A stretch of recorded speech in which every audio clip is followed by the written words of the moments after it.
കേരളത്തിൽ അങ്ങോളമിങ്ങോളം മാനവ സൗഹാർദ്ദ വേദികളിലും ക്ഷേത്രോത്സവങ്ങളിലും നിറസാന്നിധ്യമാണ് ബഹുമാന്യനായ പണ്ഡിതൻ മുജാഹിദ് ബാലുശ്ശേരി.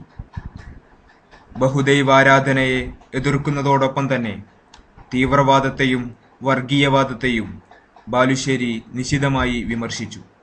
ഈ അച്ചുതണ്ടുകൾ ഉള്ളിലിരുന്ന് ഫോം ചെയ്ത് അവർക്ക് ജീവിക്കാൻ വേണ്ടി പ്ലാൻ ചെയ്തുണ്ടാക്കിയതാണ് എന്ന് ബുദ്ധിയുള്ള ഏതൊരാൾക്കും നിങ്ങൾക്ക് മനസ്സിലാക്കണം. ഈ സ്ഫോടനങ്ങൾക്കൊന്നും മതവുമായിട്ട് ബന്ധമല്ല. മതത്തെ രാഷ്ട്രീയവൽക്കരിച്ച് ദുരുപയോഗം ചെയ്തപ്പോ ഉണ്ടായ കുഴപ്പമാണിത് എന്ന് നിങ്ങൾ ശരിക്കും മനസ്സിലാക്കണം. ജാതിമത ഭേദമന്യേ ബാലുശ്ശേരിയുടെ പ്രസംഗം കേൾക്കാൻ തടിച്ചുകൂടുന്ന ജനക്കൂട്ടം തീവ്രവാദികൾക്കും വർഗീയവാദികൾക്കും മതരാഷ്ട്രവാദികൾക്കും ഉണ്ടാക്കിയ അലോസരം ചെറുതല്ല.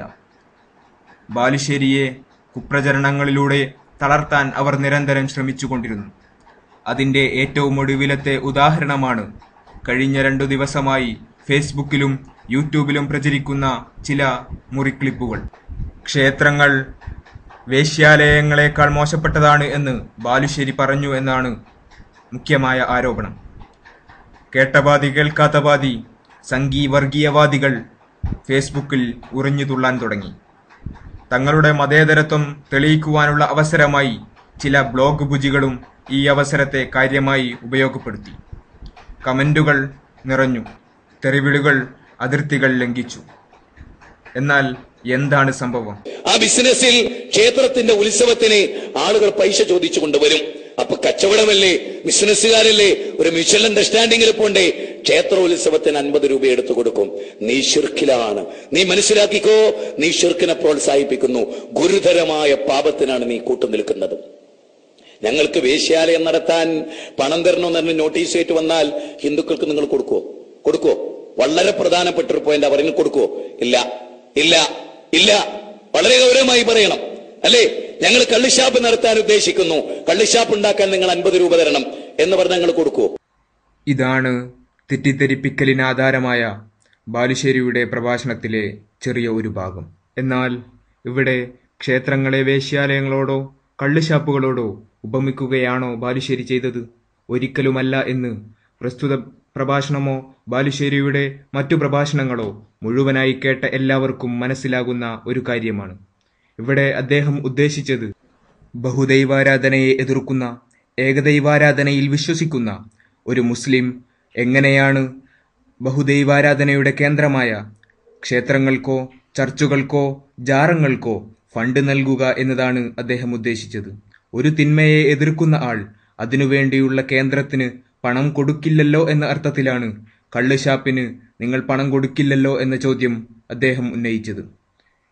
അതോടൊപ്പം തന്നെ ബാലുശ്ശേരി പള്ളിയിൽ നടത്തുന്ന പ്രഭാഷണത്തിൽ ഒരു ആദർശവും പുറത്തു നടത്തുന്ന മാനവ സൗഹാർദ്ദ വേദികളിൽ മറ്റൊരു ആദർശവും പറയുന്നു എന്ന വാദവും ഈ ക്ലിപ്പിനോടനുബന്ധിച്ച് ചിലർ ഉയർത്തിക്കാട്ടുന്നു.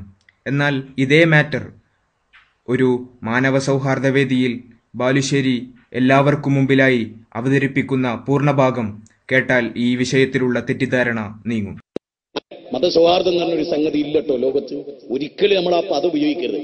മതസൗഹാർദ്ദമല്ല, മാനവിക സൗഹാർദ്ദം. മതസൗഹാർദ്ദം എന്ന് പറഞ്ഞാൽ എന്താ നിങ്ങൾ മനസ്സിലാക്കി? മതലയനത്തെയാണ് നമ്മൾ മതസൗഹാർദ്ദം എന്ന് പറയുന്നത്. അതായത് ഒരു ഹിന്ദുവിന്റെ ക്ഷേത്രത്തിൽ പോകുന്ന ഒരു മുസ്ലിം അവിടെ പോയി ചെണ്ട മുട്ടിയാൽ ഭയങ്കര സൗഹാർദ്ദം. അതല്ല സൗഹാർദ്ദം, അത് മതലയനമാണ്. മാനവിക സൗഹാർദ്ദം അതായത് ഇപ്പൊ നിങ്ങൾക്കറിയാം, ശബരിമലയിലേക്ക് പോകുമ്പോ അയ്യപ്പ ഭക്തന്മാർ മുസ്ലിങ്ങളെ വീട്ടിൽ നിന്ന് ഭക്ഷണം കഴിക്കില്ല. മുസ്ലിങ്ങളതല്ല, എനിക്ക് വീട്ടുന്ന എന്താ, അവർ നോമ്പ് നോൽക്കാറുണ്ട്, മണ്ഡലം നോമ്പ്.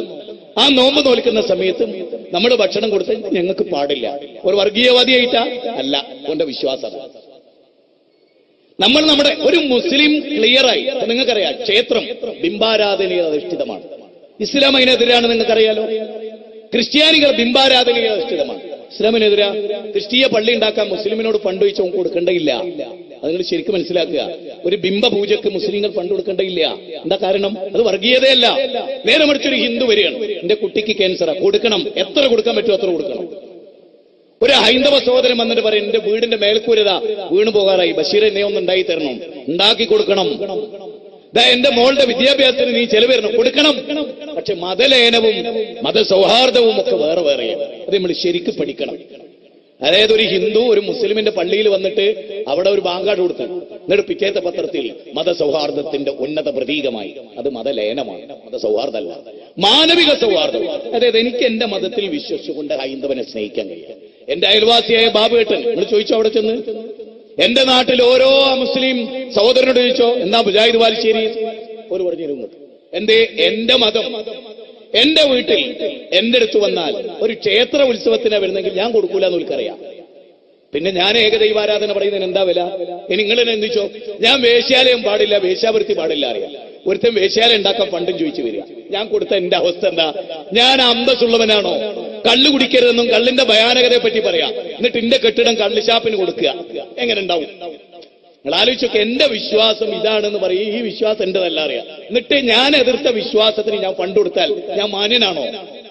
ഇതൊന്നും ഒരു വർഗീയ കലാപം ഉണ്ടാക്കുന്ന ചിന്തയല്ല, ലളിതം. ഭാസ്കരേട്ടനും പറയാ, ഒരു മുസ്ലിം അവിടെ വരുമ്പോ എന്റെ വിശ്വാസത്തിനെതിരാണ്, ഞാൻ ചെല്ല, അങ്ങനെ പറയണം. മാത്രമല്ല, ഭാസ്കരേട്ടനെ പോയി ഒരു മുസ്ലിമും ബുദ്ധിമുട്ടിക്കരുത്, ഒരു മുസ്ലിമിനെ പോയി ഭാസ്കരേട്ടനും ബുദ്ധിമുട്ടിക്കരുത്. എന്ത് രസമുള്ള ഒരു തത്വമാണ് ലോകത്തെ മനുഷ്യൻ പഠിപ്പിക്കുന്നത്. ലക്കും ദീനുക്കും വലിയ ദീൻ, 9ാമത്തെ തെളിവ്. നിങ്ങൾക്ക് നിങ്ങളുടെ മതം, ഞങ്ങൾക്ക് ഞങ്ങളുടെ മതം. എത്ര രസമുണ്ട്! സ്വന്തം വിശ്വാസം ആർജവത്തോടെ പ്രഖ്യാപിക്കുന്നതോടൊപ്പം തന്നെ മറ്റു മതസ്ഥരെ ബഹുമാനിക്കുവാനും ആദരിക്കുവാനും പഠിപ്പിക്കുന്ന ഈ പ്രഭാഷകനെയാണോ നിങ്ങൾ വർഗീയവാദിയായി മുദ്രകുത്തിയത്?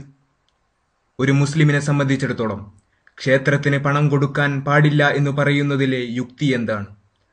ഒരു യഥാർത്ഥ മുസൽമാനെ സംബന്ധിച്ചിടത്തോളം ക്ഷേത്രത്തിലെ വിഗ്രഹങ്ങളെയല്ല, ആ വിഗ്രഹങ്ങളെ നിർമ്മിക്കാൻ ആവശ്യമായ മൺതരിയുടെ സൃഷ്ടാവിനെയാണ് വിളിച്ചു പ്രാർത്ഥിക്കേണ്ടത് എന്നതാണ് ഒരു മുസ്ലിമിന്റെ ആദർശം. ചർച്ചിൽ പ്രതിഷ്ഠിച്ചിരിക്കുന്ന യേശുവിന്റെ പ്രതിമയെയല്ല, യേശുവിന്റെ സൃഷ്ടാവിനെയാണ് ആരാധിക്കേണ്ടതെന്ന മഹത്തായ ആദർശം. ജാറത്തിൽ കിടത്തിവെച്ചിരിക്കുന്ന ഔലിയയെ അല്ല, ആ ഔലിയയെ സൃഷ്ടിച്ച സൃഷ്ടാവിനെയാണ് ആരാധിക്കേണ്ടത് എന്ന മഹത്തായ ആദർശം.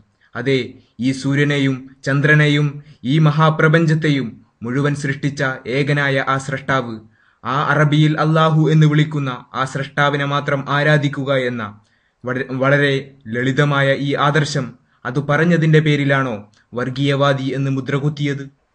പ്രിയമുള്ളവരെ, ഹിന്ദുവായാലും മുസ്ലിമായാലും ക്രൈസ്തവനായാലും നാം ഇന്ത്യക്കാർ സുഹൃത്തുക്കളാണ്, ഒരുമിച്ച് നീങ്ങേണ്ടവരാണ്.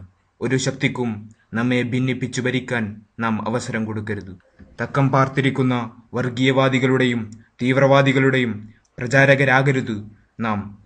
ഒരു കാര്യം ഷെയർ ചെയ്യുന്നതിനു മുമ്പ് ഒന്നാലോചിക്കുക, അതിൻ്റെ യഥാർത്ഥ വസ്തുതയെന്തെന്ന് അന്വേഷിക്കുക. നാം സുഹൃത്തുക്കളാണ്, സഹോദരങ്ങളാണ്, ഒരുമിച്ച് നീങ്ങേണ്ടവരാണ്. ബാലുശ്ശേരിയുടെ വാക്കുകളിൽ തന്നെ അക്കാര്യം കേട്ട് നമുക്ക് അവസാനിപ്പിക്കാം. വ്യക്തമായൊരു മനസ്സ് നമുക്കുണ്ടാകണം. ഇനി ഇവിടുന്ന് പിരിഞ്ഞു പോകുമ്പോ പരസ്പരം കെട്ടിപ്പിടിച്ചും തെറ്റിദ്ധാരണകളിലോ ആലിംഗനം ചെയ്തും, ബാലാ നീ എന്റെ സഹോദരനായിരുന്നു, ഞാൻ അറിഞ്ഞില്ല. ബഷീറേ നീ എന്റെ അച്ഛന്റെയും അമ്മയുടെയും മകനായിരുന്നു, നമ്മൾ ഇത്രയും കാലം തെറ്റി നടന്നതായിരുന്നു.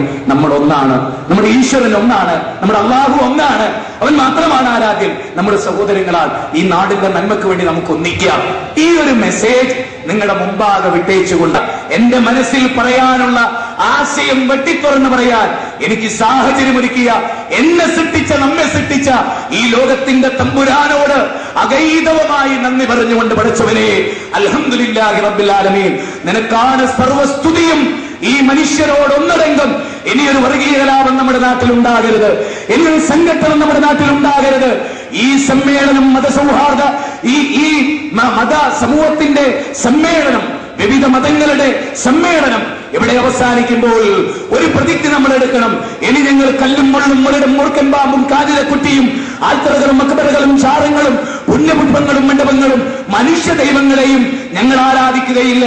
സകല പ്രപഞ്ചത്തിന്റെ നാഥനെ മാത്രമേ ഞങ്ങൾ ആരാധിക്കൂ.